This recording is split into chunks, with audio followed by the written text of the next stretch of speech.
Good morning, good morning, good morning. Welcome back to That's It, That's All. It's another cold day in the sunshine state of Florida. But I am your host and certified coach, Coach G.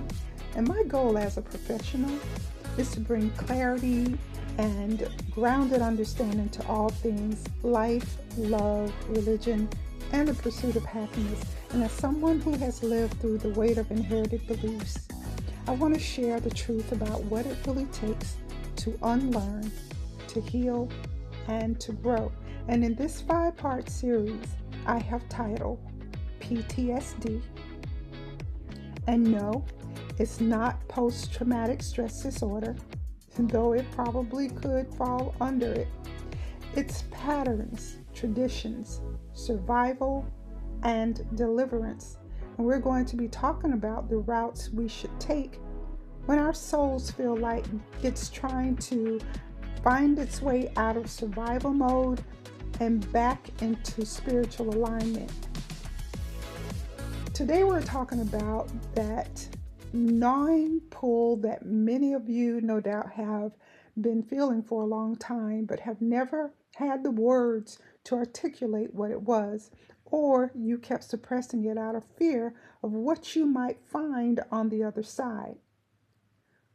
We'll talk about the beliefs we have inherited, the doctrines we have come to innocently embrace, and the things many people have always privately questioned, but they defended out of loyalty, even when something inside of them didn't feel right.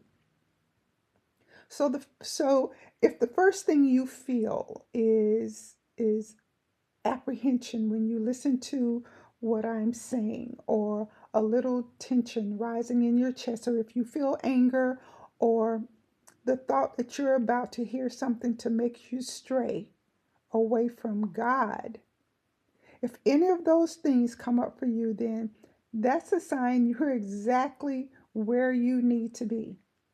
Because most of us, if we will do some reflection and be honest about what we reflect on, we will see that we didn't choose our beliefs. We latched onto that which was inherited, passed down by other people.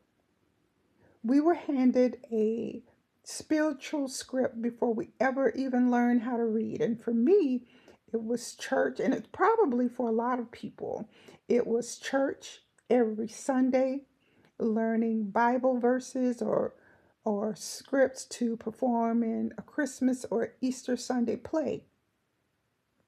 It was giving in the offering as a child, even when you didn't have anything to give, but you were conditioned nonetheless. And we were told what to believe, and we were told how to behave, and we were told what to fear and what to avoid, like going to the movies or going to basketball games or baseball games or even going to college. And this is no exaggeration. What we should and should not wear, even down to the color. And I mean, God forbid if you put on red. That was literally a absolute no. And for a long time, many didn't question a lot of those things out of fear, because questioning wasn't allowed, believe it or not. And as much as we wanted to question something, we were afraid. And I think a lot of that came from the notion that children should be seen and not heard. And the adult was always right, and you didn't question the adult, because when you questioned the adult, you were questioning authority. And to question authority meant you were calling them a liar. Curiosity was treated like some type of rebellious act against authority. And so silence was obedience, and obedience was seen as this form of holiness, because that's what God demanded. blind loyalty, which could not be farther from the truth. But here's the thing: inherited beliefs are not the same as informed belief, and unexamined faith is not the same as grounded faith. So, what does that mean? When you inherit something, and in this case, when you inherit doctrine, you never examine it.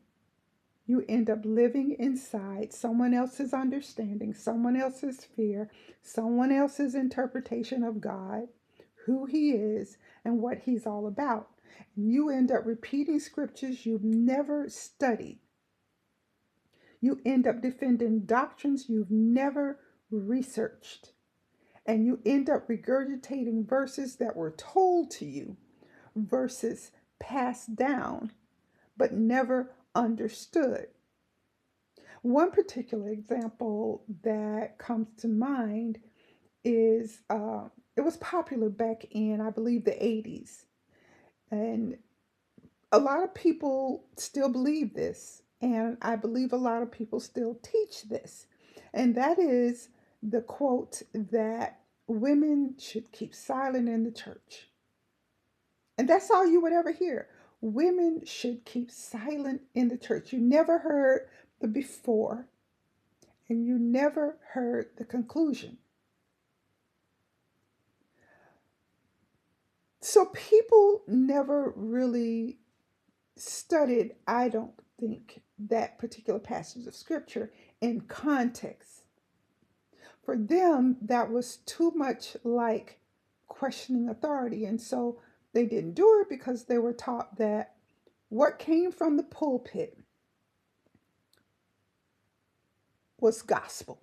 What came from the pulpit was the end all, be all. I want to be clear about something. I'm not saying that everything that we were taught was wrong. So let's be clear. I'm not saying that everything that we were taught was wrong. There were many good things that were worth our learning. There were some disciplines that were disciplines of wisdom. But this is where the spiritual conflict begins. That's where the emotional reactivity comes from. That's where the fear of questioning things live. Because when faith is inherited and not examined, you're always this one question away from collapse, one contradiction away from confusion. You're one crisis away from feeling like God has abandoned you. When the truth is, you were never truly taught who God actually was, nor how to have a genuine personal relationship with Him. Many people grew up in an environment where fear was the foundation, and much of our leaders build on that. Some out of a pure heart, I believe, because that's what they were taught, and others more, I believe, nefarious reasons.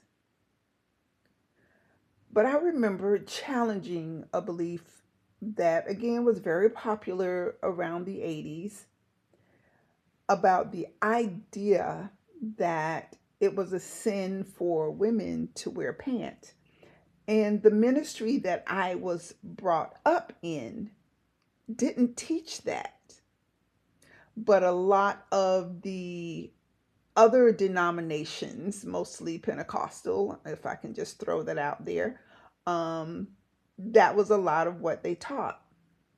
But I remember this one particular day we were in Bible study, and one of the young ladies began to explain the nature of her job and how that the stairs that she had to climb made it inappropriate for her to be in a skirt. And so she was told that when she went to work, it would be okay for her to wear the pants, but when she left work, she needed to take them off. Now, to me, being the logical and curious person that I was, who questioned most everything, found that quite confusing. Because, in essence, what the young lady was being told was that sin had exceptions. It was okay for her to sin when she went to work, but when she left work, she had to stop sinning immediately. And so I openly questioned that belief, which I might add caused a little bit of an uproar. Needless to say, that question was never answered, at least not that particular night. But what did happen was the pastor later came to my home and spoke to me in private, declaring that it indeed was not a sin for women to wear pants, but it was a belief that had been taught for so many years. This, for me, was a prime example of people being taught traditions instead of spiritual truths. People were taught more about punishment than purpose. They were taught more about hell than love. They were taught that God's eyes were watching, but not that He would also listen attentively to their hearts. We were told to obey and not to question. And unfortunately, for many people as adults, they're still afraid. Uh, they're afraid to that they're going to pray wrong. They're afraid to question what the pastor or any other church authority says, because for some, to be too vocal, to ask God for or to question God meant to be a target. And in their hearts and in their minds, and a lot in their reality, being targeted was to be not get what you wanted from God, or to be rebellious against God if you question Him. And the other side of that is being targeted by the pastor, or targeted by the loyalist to the pastor, and being labeled as rebellious. And then having people being pulled away from you because you have too much influence. Listen, that's not reverence. That's fear.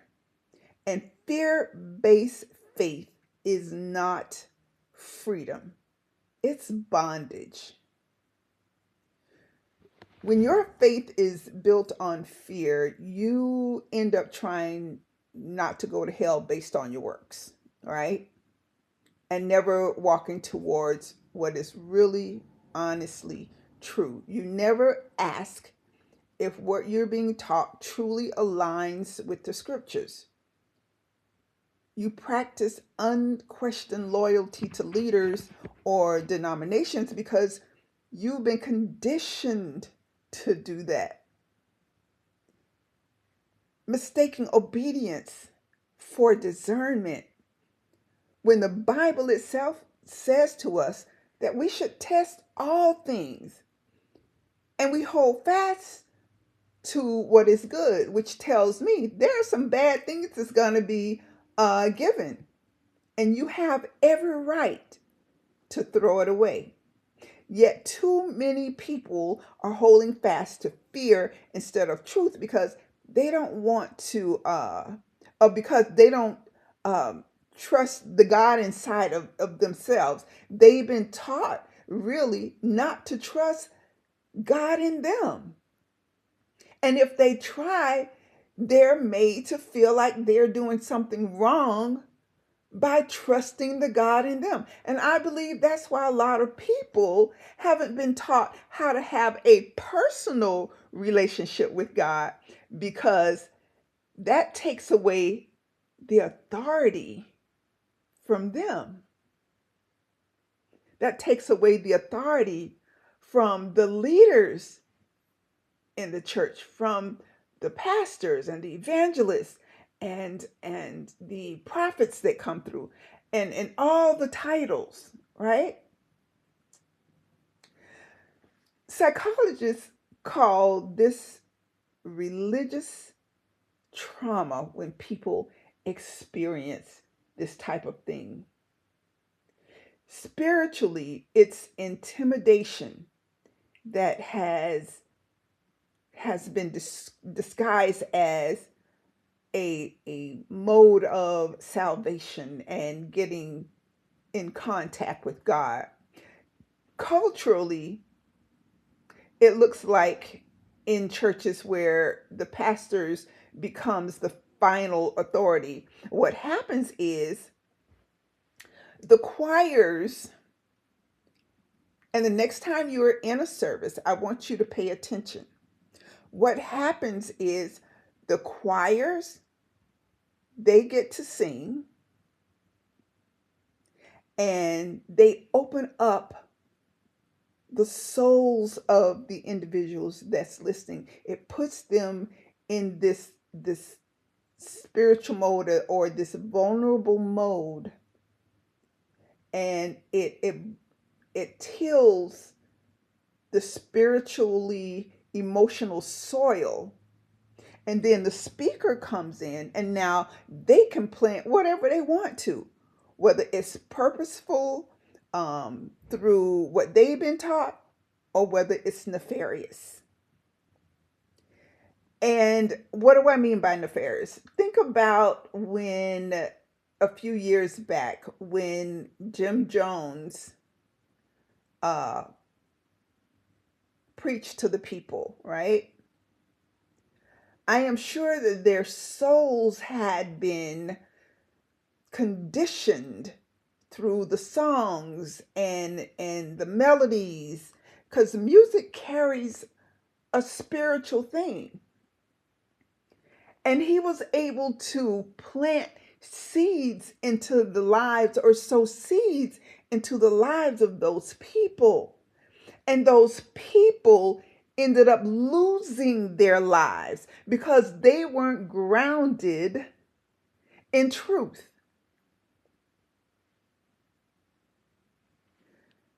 The unfortunate thing is weeds or doctrines of men are planted and no one's able to detect it because they are spiritually vulnerable. And why is that? Because they have not studied as the scripture has told them to do. They have been conditioned, and when the scripture becomes seasoning instead of substance, people end up spiritually malnourished.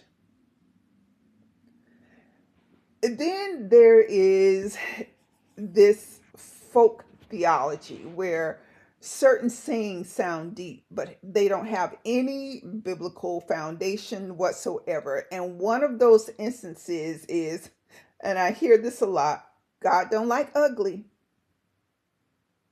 And another one is, cleanliness is next to godliness, or touch not my anointed. Now that one, touch not my anointed, people use that to no end. And it was all to strike the fear of God into those individuals. Now, mind you, that scripture didn't apply when they were doing it to laity or to a regular member. Are not regular members God's anointed? God helps those who help themselves. None of these things are scriptures. They're cultural proverbs that has been repeated until they feel like scripture and until they feel sacred, right? And I have had people approach me and say these things, and I have to say, my love, that's not in the Bible. That is not scripture. And I need you to go back and I need you to research that. I need you to study that.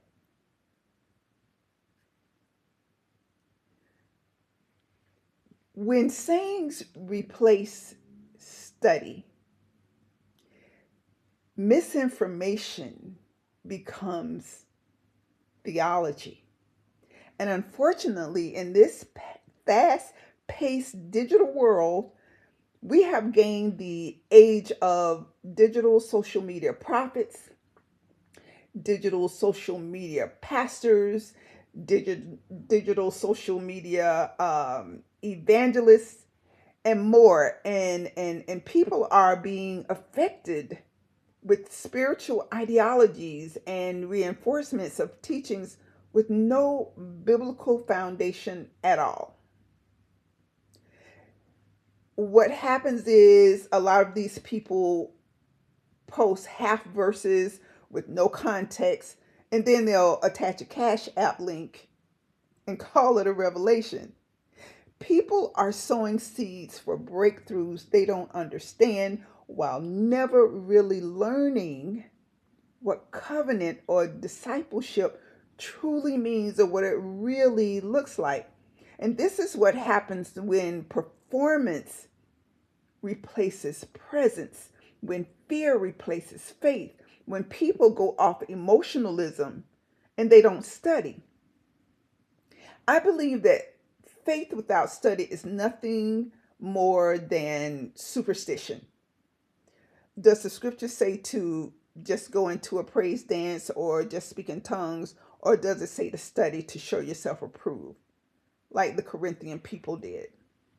They listened, they heard what was being said, but when they left the sanctuary, when they left where they were being taught, they went straight home and they searched the scriptures to see if what they were being told was true. Real faith shouldn't be afraid of questions. Real faith should invite your questions. If you don't know what you believe or why, you'll be tossed around, like the scripture says, by every wind and doctrine, by every sermon, every TikTok theologian, every word that sounds good, but it isn't rooted in the truth. Faith that is studied becomes faith that is free. It requires discernment, knowing that your deconstructioning does not mean the destruction of God or the God in you. You don't have to throw away your entire belief system, but you do need to examine it. You need to ask, does this align with the scripture? Does this align with God's character? Does this align with truth? And this requires too prayer, not just for comfort, but for clarity. God can handle your confusion. He's not intimidated by your questions. People are. Your questions won't break him. It'll break people. But they will break the chains that keep you stuck in a cycle of misinformation. Deliverance is not just about casting something out. It's about pulling down strongholds, the ones we accepted when we didn't examine them. Now, I know this because I've seen it. I've lived it. I wasn't raised in a church where fear was the foundation, but I visited many. And eventually I ended up in one. Hell was preached more than healing. Every mistake was like this one-way ticket to damnation. But I was built different. I was fortunate enough to be raised by an amazing mother who in many ways taught me to be my own person. And so I picked up the Bible for myself. I read, I studied, I prayed for understanding, not just about the parts they preach, but the whole Bible. And from the age of 14, I started reading and studying from front to back, from Alpha to Omega, from the beginning to the end. And when I did, I realized God wasn't just holy, He was relational. He wasn't just powerful, He was compassionate. He wasn't this distant being that was hiding behind some clouds up in the sky. He was personal. And that realization set me free. It set me free from fear, from superstition, from performance, from obedience to someone who was not giving me the truth. So, how do we move from inherited beliefs to examined truths? It begins with honesty. The honesty to admit that some of what we were taught was incomplete, inaccurate, and rooted in fear. It begins with courage. The courage to open the scriptures for yourself, not just devotionals or memes, but the actual text. It begins with curiosity. It begins with not being lazy, spiritually lazy. It begins with the willingness to ask questions, even if they make other people uncomfortable. And it begins with community, spaces where truth is valued over traditions, and where dialogue is welcomed instead of silence.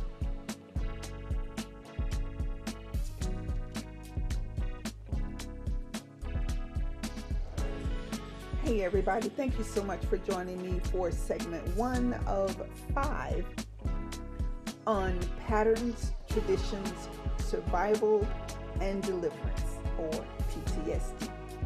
Today we talked about pathways to spiritual deliverance, and if this stirred something in you, if this has allowed you to reflect on what you have been taught as opposed to what aligns with the truth, I want you to share with others. I want you to share with those who you believe are ready to move from the inherited beliefs to examine truths. And when I say examine truths, that only means studying the scriptures for yourself. And so before you leave, please leave a comment below, subscribe, and don't forget to hit that like button. And meet me back here next Wednesday at 6 a.m. for part 2 of my series, PTSD, Patterns, Traditions, Survival, and Deliverance, where we'll be talking about unlearning fear, relearning God, and reclaiming freedom. And until next time, stay curious and stay grounded. That's it. That's all.